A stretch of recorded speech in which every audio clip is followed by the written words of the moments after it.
eu fiz questão de ler logo no início, para a gente ficar agora só com o versículo 12.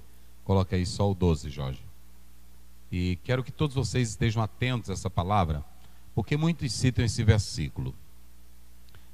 Está aí, 1 Samuel, capítulo 7, verso 12, diz assim: Então tomou Samuel uma pedra e a pôs entre Mispa e Sem, e chamou o seu nome Ebenezer, e disse: Até aqui nos ajudou o Senhor. Vamos dizer bem forte sua última parte. Vou contar no 3, vocês podem falar de forma bem forte. 1, 2, 3. Muito bem. Há uma coisa que nós às vezes quebramos a regra da hermenêutica e isolamos partes de versículos, porque determinadas porções das Escrituras, elas são na verdade brilhantes e bonitas, e aquelas que são, diríamos, fortes, que às vezes impedem de expressar coisas lindas, a gente não faz questão.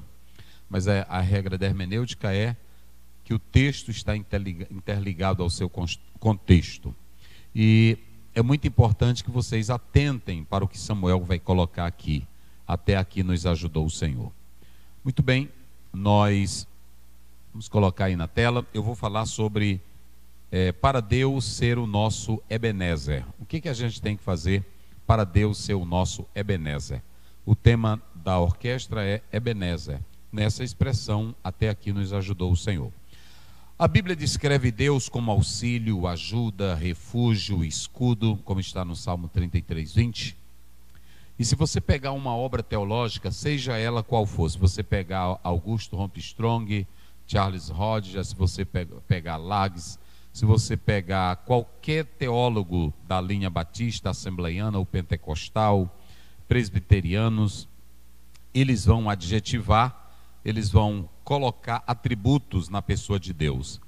E todas essas chamadas teologias sistemáticas, esses compêndios teológicos, eles, quando versam sobre a pessoa de Deus, eles vaticinam esses atributos, as características, ou seja, eles tentam definir a pessoa de Deus como onipresente, onipotente, misericordioso, justiça, amor, santidade, verdade.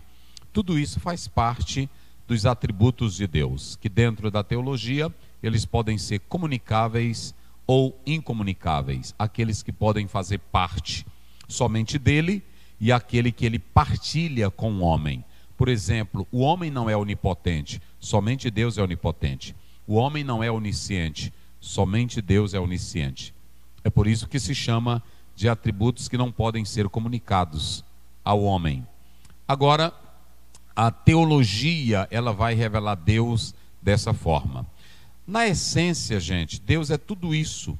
Deus é bondade, Deus é onipotente, Deus é onipresente, Deus é justiça, Deus é amor, Deus é verdade, Deus é santidade.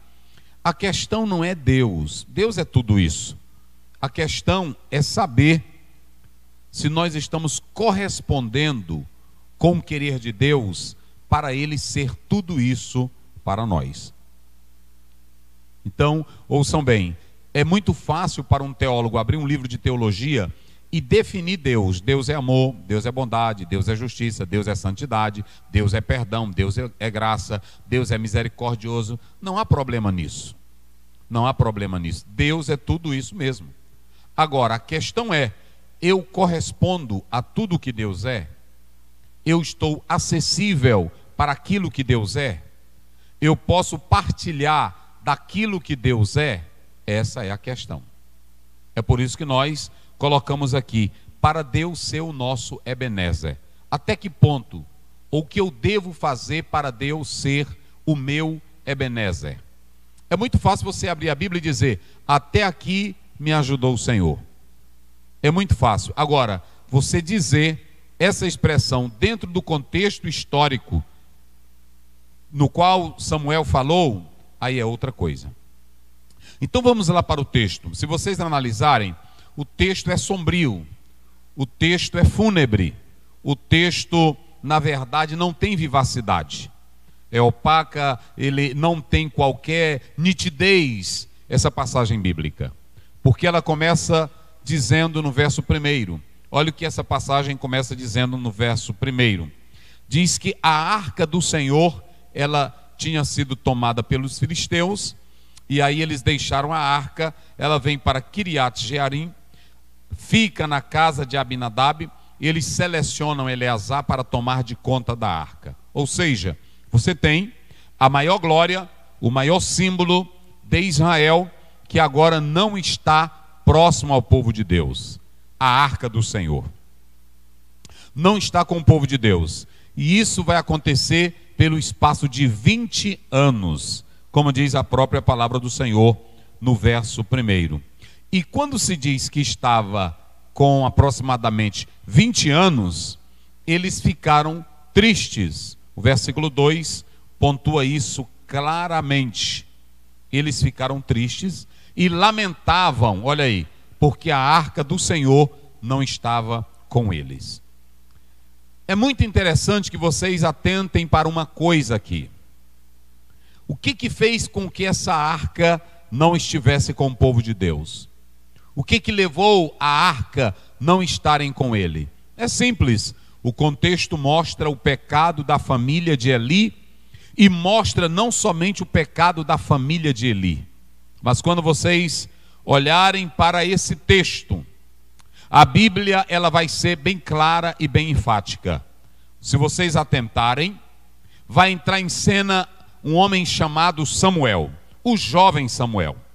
Shemuel, do hebraico, que quer dizer ouvir de Deus, ele vai entrar em cena. E ele vai mostrar que essa desgraça, essa miséria, esse infortúnio, todo esse cenário sombrio, veio para o povo de Deus por causa do pecado. A arca, ela não estava lá com eles por causa deles mesmos. Não era culpa de Deus, não era culpa de Samuel, não era culpa de Eli, era culpa deles. A culpa era deles. E quando você atenta do versículo 1 até o versículo 4, você tem uma página sombria que marca a história de Israel. E que página é essa, pastor Aziel? Samuel se levanta e diz: Deus pode abençoar vocês. Deus pode trazer vitória para vocês.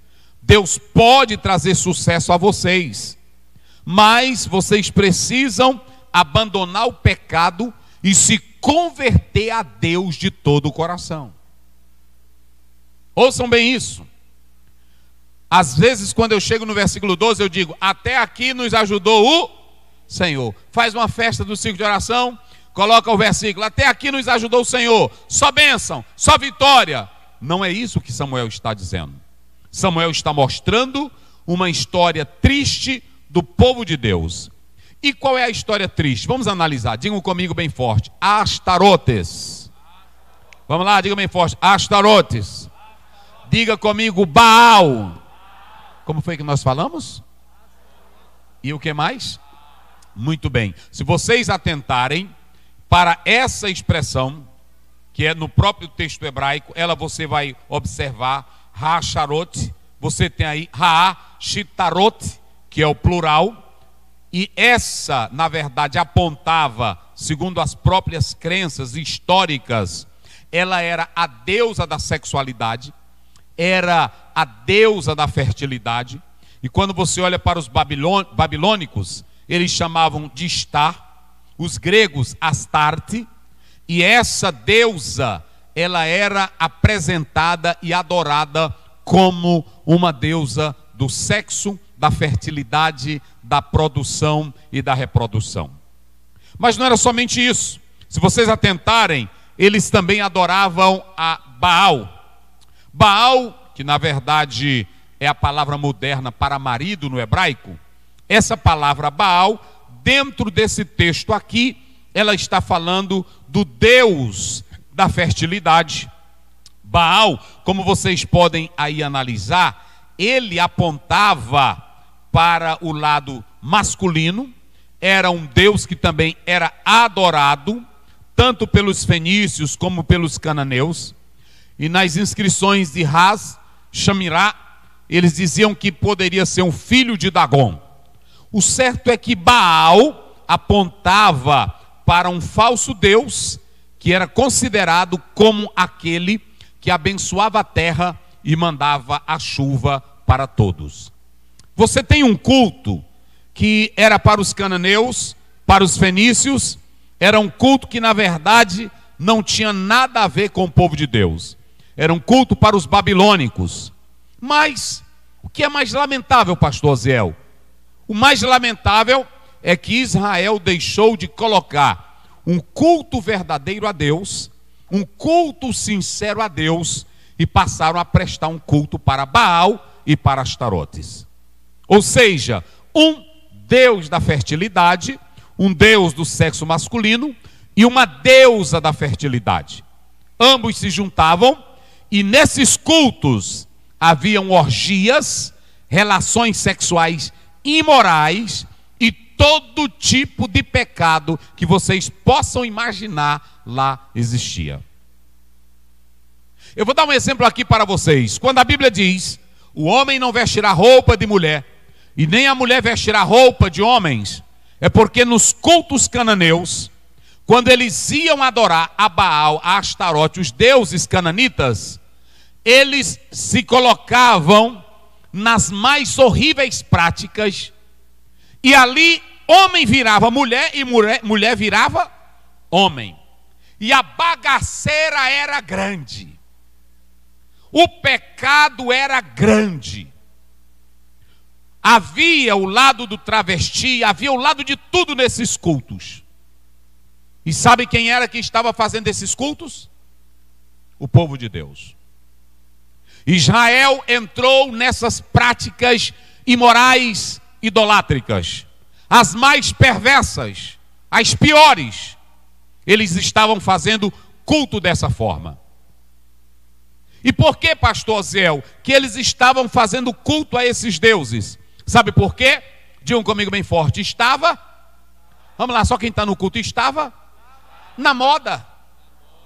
Vocês podem observar que tem crente hoje que não quer o culto conforme a Bíblia, só quer um culto se estiver na moda. E pode ser o pastor que quiser, o pregador que quiser, o cantor que quiser, o nosso culto não pode ser culto de moda. Ah, mas é arcaico. Mas não quero saber se é arcaico, tem que ser conforme a Bíblia. Ah, mas é antigo, tem que remodelar. Culto de crente não vem de modelo de homem, é da Bíblia. Não, mas tem que sacudir o esqueleto. Não, a Bíblia não está mandando. Olha para cá. A Bíblia diz em Mateus 4,10, Jesus disse na cara do diabo: Satanás, está escrito, ao Senhor teu Deus adorarás e só a Ele darás culto. Israel entrou na bagaceira, no culto velho da mistura, da vergonhice.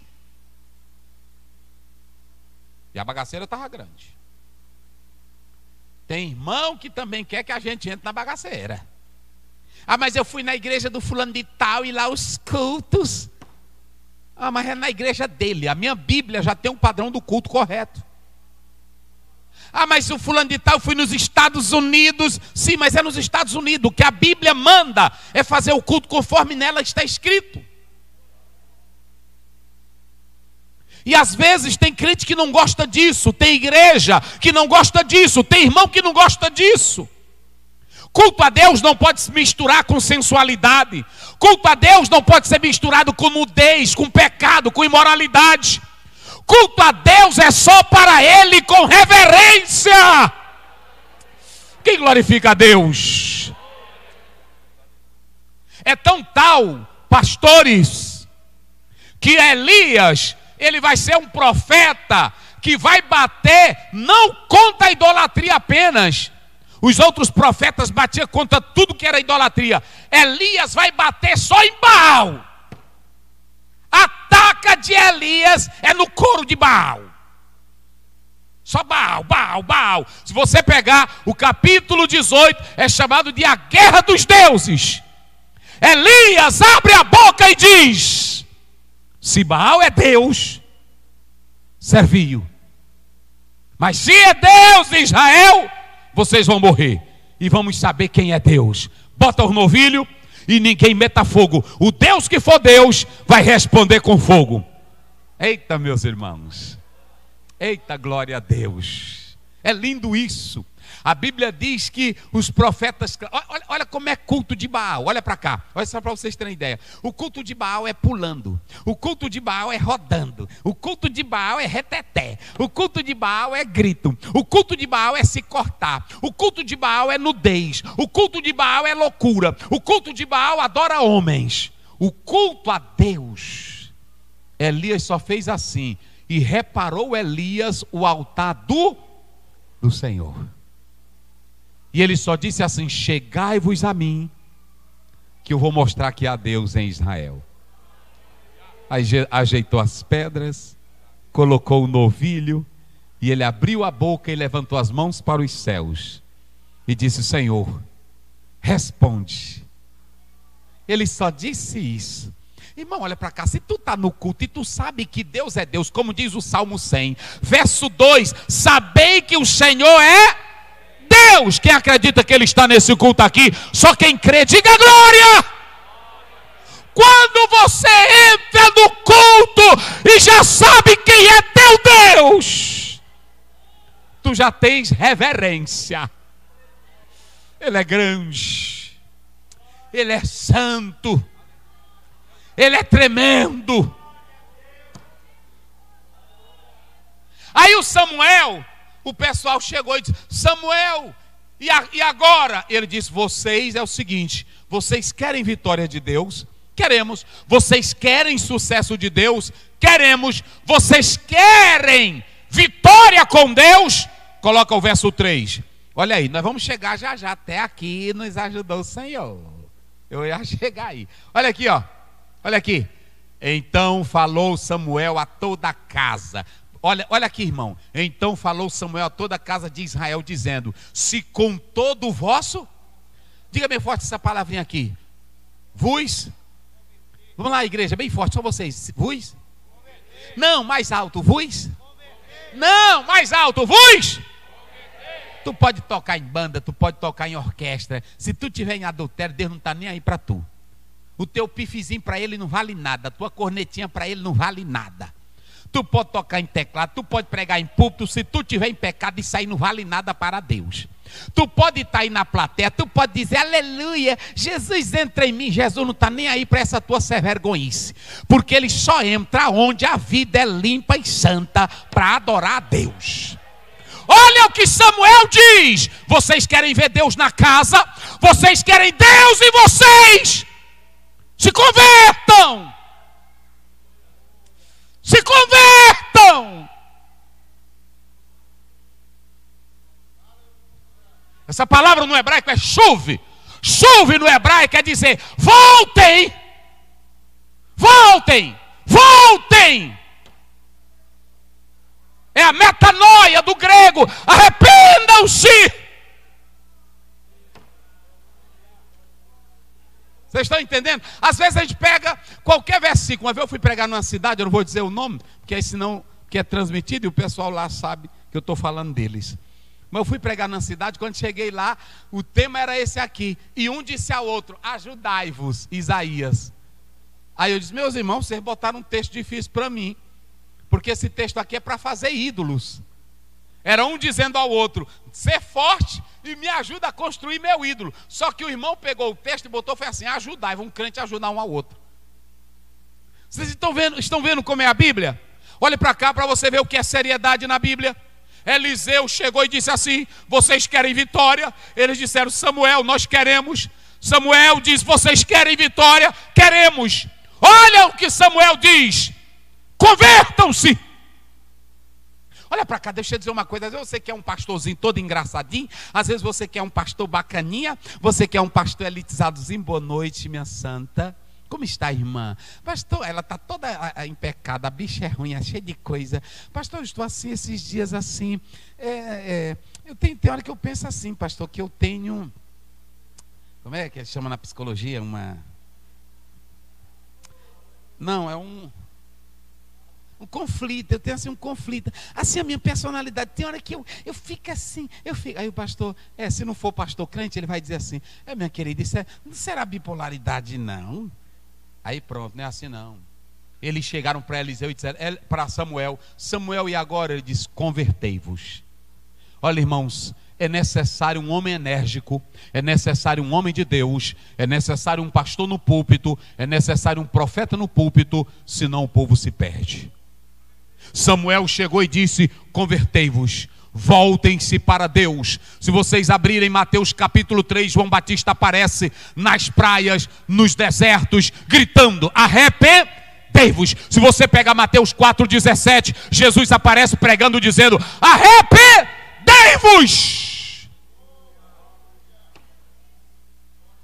Eliseu olhou para Israel e disse: voltem para Deus, se acheguem a Deus, chuve, voltem. Aí eles perguntaram: mas como é que a gente volta, Samuel? Como é que a gente volta? Coloca aí, Jorge, o verso 4. Vou mostrar como é que ele volta. Bota lá o 3. Olha como é que eles voltam. Ele diz: como é que a gente volta? Ele diz: tirai o quê? Diga vocês bem forte: tirai o quê? Vamos lá, igreja, bem forte: tirai quem? Os deuses estranhos de onde? O que tinha no meio de Israel? Olha o nomezinho ali. O que tinha lá? Vamos lá, o que tinha lá? Haashtarot. Ou seja, lá na casa de cada crente de Israel tinha um altarzinho para Astarote. Tinha um altarzinho para esses ídolos. Tirai, olha aí, tirai os deuses. Lá tinha Baal, lá tinha tudo. E sabe o que eles faziam? Adorava a Deus e adorava Baal. Adorava a Deus e adorava Astarote. Tudo misturado. A bagunça era grande, irmão. Vocês se lembram do culto que lá o Arão fez para o bezerro? Lá em Êxodo 32. A mistura é doida. Vocês já leram lá? Que até estava todo crente nu. Era véia, era novo, era menino. Todo mundo pulando ao redor do bezerro nu. Todo mundo nu. E observem bem, olha o que acontece aqui novamente. Culto todo mundo nu, sem reverência, sem temor, sem alegria para com Deus. O profeta, ele grita, ele diz: lancem fora os deuses estranhos. E ele diz: e preparai o vosso. Bota-se a mão no seu coração. Bota-se a mão no seu coração. Eu pergunto a você que está aqui agora: será se Deus pode habitar nesse teu coração? Fale para você mesmo. Fale para você mesmo. Será se tem culto de Deus aí dentro de você? Fale para você mesmo. Será se no teu coração Deus pode entrar e fazer uma festa? Porque Jesus disse assim: eis que eu estou à porta e bato. Apocalipse 3:20. Se alguém abrir a porta, eu entrarei, cearei com ele e ele comigo. Será se Jesus pode fazer festa aí dentro? Será se Jesus pode fazer festa aí dentro? Preparai o coração e servi a Ele só. Coloca bem aí, Josué. Olha o que é preparar o coração. Pastor, como é que eu faço para preparar o coração? Vou te mostrar. Josué 24:14 e depois o verso 23. Rapidinho, coloca aí na tela. Olha aí, meus irmãos. Agora, pois, temei ao e servi a Ele com que, irmão? Sinceridade e faça o que? Deita fora o que? Os deuses estranhos que os vossos pais serviram da além do rio no Egito, e servi no 24:15 ele diz: eu e a minha casa serviremos ao Senhor. Será se a tua casa, o teu coração está limpo para servir ao Senhor? É isso que ele está dizendo. Irmãos, tudo que vocês imaginarem, tudo que não prestava, tinha lá em Israel. O culto era a Baal, o culto era a Astarotes, o culto era misturado com tudo que não prestava. Tudo que não prestava. Mas aí entra em cena esse homem. e ele está ali em Mispa. Mispa quer dizer torre de vigia. Ele está lá, e ele chama o povo, e depois que ele chama o povo, chama Israel, ele dá o grito dele. Ele diz: se vocês fizerem confissão de pecados, se vocês jogarem fora o pecado, se vocês abandonarem os ídolos, se vocês jogarem fora tudo que não presta, Deus é com vocês. E nesse momento eles começaram a jogar fora. Coloca aí o verso 6. Verso 6. Começa do 5. Coloca o verso 5. Deixa eu dizer uma coisa para os irmãos. Disse Samuel: congreguem ao Senhor em Mispa, e eu orarei por vós. Olha, tem uma coisa interessante. Quando ele disse assim: se vocês quiserem voltar, se vocês quiserem se consertar, eu vou orar por vocês. Eu vou orar por vocês. Às vezes tem irmão que ele é crente, conhece a verdade, e aí ele fica dizendo: pastor, ore por mim. Oração por ti, sem tu querer compromisso, não vai valer nada. Escute isso hoje aqui. Tem irmão que explica isso errado. Eu tenho que orar pelo pecador, eu tenho que orar por aquele que está lá nas trevas, que nunca conheceu a Deus, e pregar o evangelho para ele. A Bíblia manda orar, mas manda pregar para o pecador. Agora aquele que diz que é crente, está desviado. Não adianta a oração quando tu conhece a verdade e não volta para ela e não confessa teus pecados. Samuel abre a boca e diz: se vocês se consertarem, jogar fora tudo, eu vou orar por vocês. Ele só se compromete em orar quando o povo se compromete em deixar o pecado. Coloca aí o verso 6 agora. Olha aqui, ó, verso 6. E congregaram-se em Mispa, tiraram a água e a derramaram. Essa palavra aí, derramar água, ela simplesmente quer representar aí a contrição, quer representar expiação.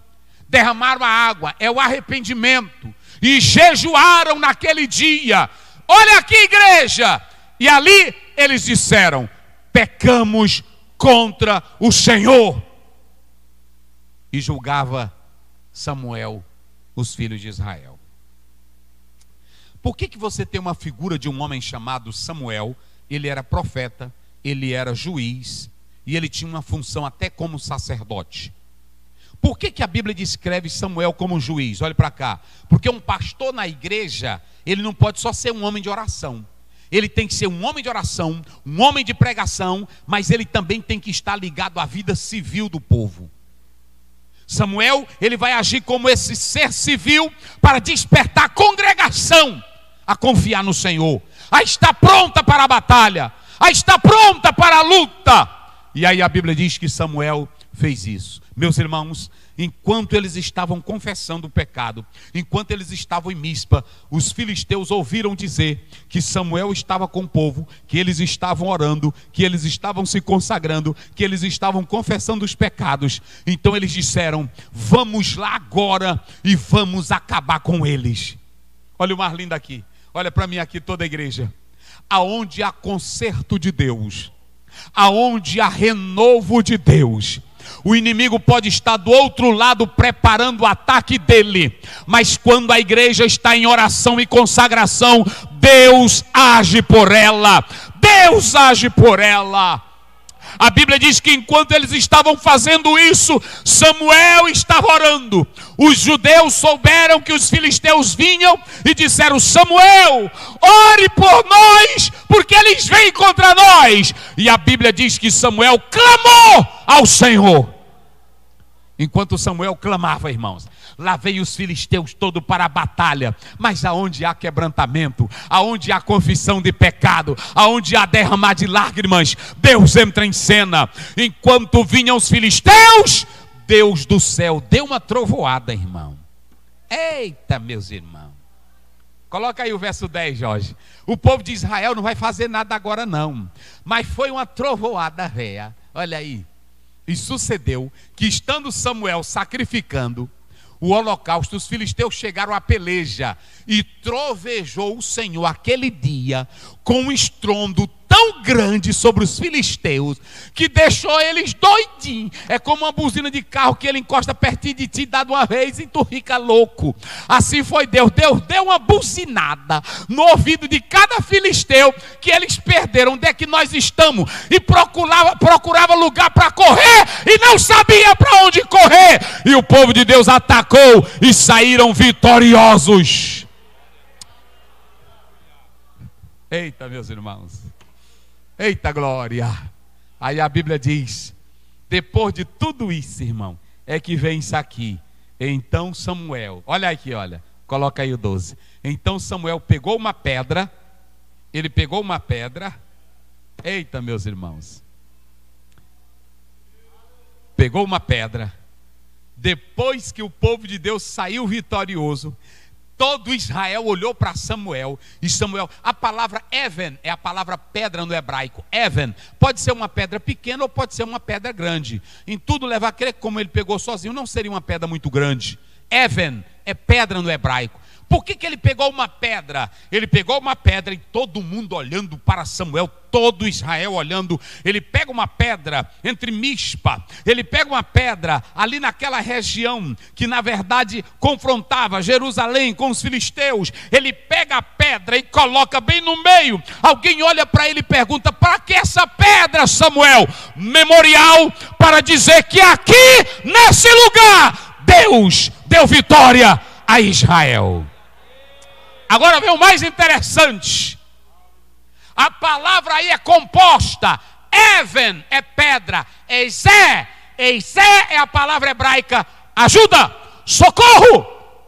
Samuel estava dizendo: quando vocês deixaram a idolatria, quando vocês deixaram o culto a Baal, quando vocês deixaram o culto a Astarote, quando vocês prepararam o coração, quando vocês confessaram os pecados, quando vocês se arrependeram, quando vocês choraram diante de Deus, quando vocês se voltaram para Deus, quando deram a volta de novo, quando consertaram as suas vidas, Deus disse assim: eu vou ser pedra de ajuda para esse povo. Aí todo Israel grita com Samuel: até aqui nos ajudou o Senhor.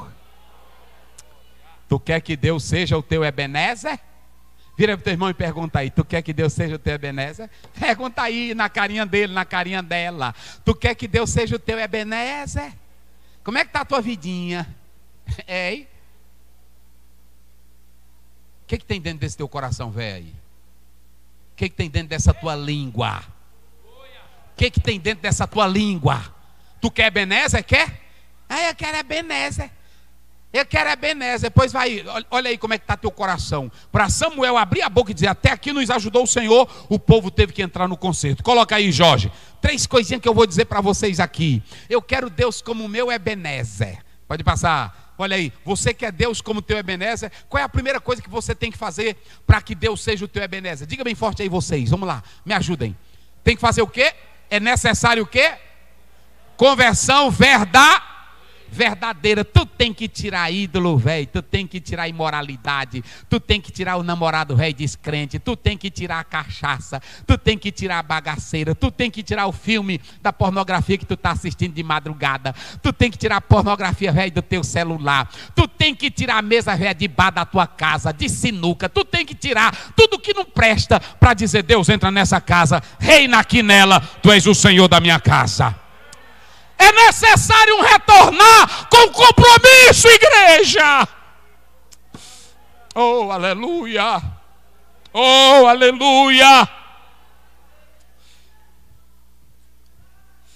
É necessário retornar com compromisso. Olha, Deus não tem bênção para quem coloca remendo novo em vestes velhas. Nem tem bênção para quem tenta colocar vinho novo em odres velho. Não adianta. Sabe por que muitos cultos nossos são frios, fracos e que vocês até dormem? É porque muitos crentes estão em pecado, meus irmãos. A Bíblia diz em 1 Coríntios 11, Paulo diz: por causa disso há muitos fracos e doentes e outros que até já dormem. Você quer ver um culto vivo? Você quer ver um culto cheio de poder? Você quer ver um culto cheio de vitória? Você quer ver um culto, os crentes abrindo a boca e dizendo: Deus me ajudou? Só quando ele tem a renovação de Deus na vida. Coloca aí a segunda coisa, Jorge. Para você ter Deus como teu Ebenezer, é necessário o quê? Diga comigo bem forte. É necessário a prática de quê? De atos Oh, irmão, pastor Zé, e o que é ato piedoso? Será se tu chega no culto aqui e o chiclete tiver o tempo todinho na boca, é ato piedoso? Me diga. Isso é piedade? Vai falar com o juiz com chiclete na boca, vai. Vai falar com o juiz de calção. Vai. E Malaquias diz, se tu sabe honrar o homem, por que tu não honra a Deus? E por que tu chega aqui nesse culto e tu mexe no celular o tempo todo? Que Deus é esse? Que honra você dá para ele? Eusebeia é a palavra piedade para o grego. Eusebeia é você olhar e dizer, aqui é sagrado, aqui é santo, Deus está aqui nesse lugar. Eclesiastes 5 primeiro, Deus disse, guarda o teu pé. Coloca aí na tela, Jorge. Guarda o teu pé quando tu entrares aonde? Não entre aqui como se fosse shopping. Não entre aqui como se fosse o teu quarto. Entre na presença dele com reverência. Capítulo 3 do livro de Êxodo. Moisés se aproximou, Deus disse para Moisés, não te achegues para cá, tira a sandália dos teus, tu estás em Eretz Kadosh, tu estás em terra santa, eu estou aqui. Deus está aqui. Eita glória. Oh, aleluia. Quem glorifica a Deus? Quem exalta a Deus nesta noite? Aleluia. Oh, aleluia. Atos piedosos. Eu tenho que entrar na casa de Deus com mãos santas. 1 Timóteo 2,8. Eu tenho que entrar na casa de Deus com um novo cântico na minha boca. Eu tenho que entrar na casa de Deus com os meus olhos purificados, meus lábios purificados. Isaías 6, primeiro. Eu tenho que entrar na casa de Deus guardando o pé, porque eu não posso oferecer sacrifício de tolo. Eu tenho que entrar aqui dizendo, alegrei-me quando me disseram, vamos à casa do Senhor. Olhe para cá, igreja, sem oração, sem consagração, sem louvor, sem piedade, Deus não se manifesta para você. Está aí as referências. Eu não vou ler. Em último lugar, coloque aí para encerrar. Para Deus ser o meu Ebenezer. Tu vai sair daqui dizendo hoje, eu quero que Deus seja o meu Ebenezer. Amém. Irmão, para um crente abrir a boca e dizer assim, até aqui me ajudou o Senhor. Eita, meu Deus. Para um crente abrir a boca e dizer, até aqui Deus me ajudou, ele tem que ser crente, meu irmão. Ele tem que ter um nível de espiritualidade, de comunhão com Deus grandiosa.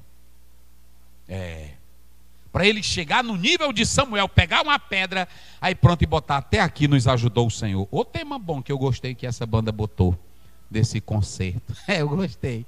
Aí eu disse, meu Deus, é isso mesmo que eles querem, é? Ebenezer. Ebenezer. Ebenezer. Ebenezer. Ebenezer. Ebenezer, irmão, é trocar o coração. Ebenezer é derramar lágrimas na presença de Deus. Ebenezer, olha aí em último lugar, é necessário um clamor constante a Deus. Quando eles começaram a confessar, porque o diabo é assim, quanto mais tu quer ser santo, mais ele vai investir em você, não é assim? Na hora que eles começaram a orar, se consagrar, aí lá vem os inimigos. Aí Israel gritou, Samuel, não deixe de clamar por nós, porque eles já se levantaram. Aí Samuel diz, essa palavra clamar, se vocês analisarem ela lá no hebraico, essa palavra zaak, sabe o que quer dizer? Ele, Samuel, gritava. Não é aquela oraçãozinha, Samuel não estava assim não. Querido Deus, Pai Celestial, nesse momento tu estás vendo Israel. Não. O verbo gritar, clamar, era gritar alto. Samuel gritava, Deus de Israel, Deus de vitória, Deus de poder, dá vitória ao teu povo. Aí o gritozão dele chegou lá no céu.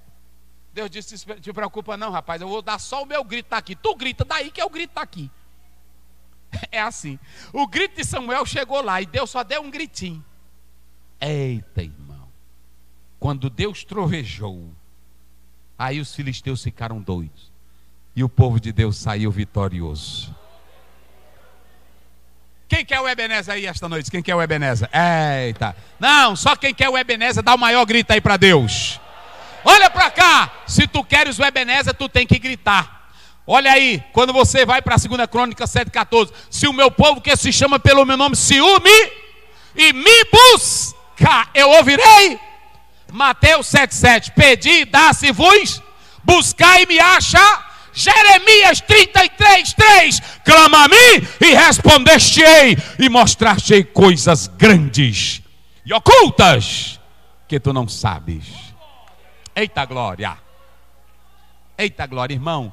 Eu ouvindo aqui a orquestra tão afinada. Eu vou dizer uma coisa: se nós estivéssemos aqui com Ebenezer, a glória de Deus estava tomando conta de nós aqui. Era crente glorificando, era crente gritando, era crente chorando. Mas o Ebenezer vai chegar na tua vida hoje. Tu que estás ouvindo a palavra de Deus, tu pode se levantar agora e vir aqui. Ou pode ficar bem: pastor Zé, eu quero me reconciliar com Deus. Pastor Zé, a minha vida tem sido de bagaceira. Pastor, estou com a mulher escondida, fora da minha esposa. Pastor, de madrugada eu deixo a bicha véia dormindo e vou para a internet. Vem agora, nós vamos orar para Deus tirar. Para tu sentir o Ebenezer. É assim. Para tu se voltar para Deus. Irmão, Deus me chamou para pregar o evangelho na íntegra. E essa é a palavra dele. Se tu quiser, porque Deus não tem colher de chá. Olha para mim aqui. Deus não passa a mão em ninguém. Com Deus só vale fidelidade. Com Deus não vale teu diploma, não vale teu dinheiro, não vale tua cor, não vale tua beleza, não vale teu status, não vale tua fama, não vale tua família, não vale teu histórico. Com Deus o que vale é fidelidade. Ele quer saber quem é fiel a Ele. Vamos lá, se você está aí pode se levantar. Fique com vergonha não. Se tu não está bem com Deus, venha. Pastor, eu quero me reconciliar. Eu quero ser crente. Eu quero servir a Deus. Tem alguém? Então pronto. Senhor Deus, Pai Celestial, nós falamos a Tua palavra, Deus. Queremos que o Senhor seja o nosso Ebenezer. Queremos que o Senhor seja o nosso Ebenezer. Oh, aleluia. Eu estou sentindo a presença de Deus. Queremos que o Senhor seja o nosso Ebenezer, para dizer: até aqui o Senhor me ajudou. Queremos jogar fora tudo aquilo que não presta na nossa vida. Arranca do nosso coração. Fala com alguém aqui esta noite. Que a Tua palavra confronte alguém aqui esta noite. Senhor Deus, nós queremos ter atos piedosos na Tua casa, na nossa vida, no nosso andar. Queremos ter a oração, queremos ter o jejum, queremos ter o clamor, queremos ter, ó Deus, atos piedosos para exaltar Teu santo nome. Senhor, nós queremos a Ti como nosso Ebenezer. É por isso que nós estamos clamando aqui esta noite, gritando aqui esta noite, para amanhã dizer: até aqui nos ajudou o Senhor. Levante a tua mão para o céu comigo e agora grite bem forte: até aqui. Mais forte: até aqui nos ajudou o Senhor. Deus abençoe a todos.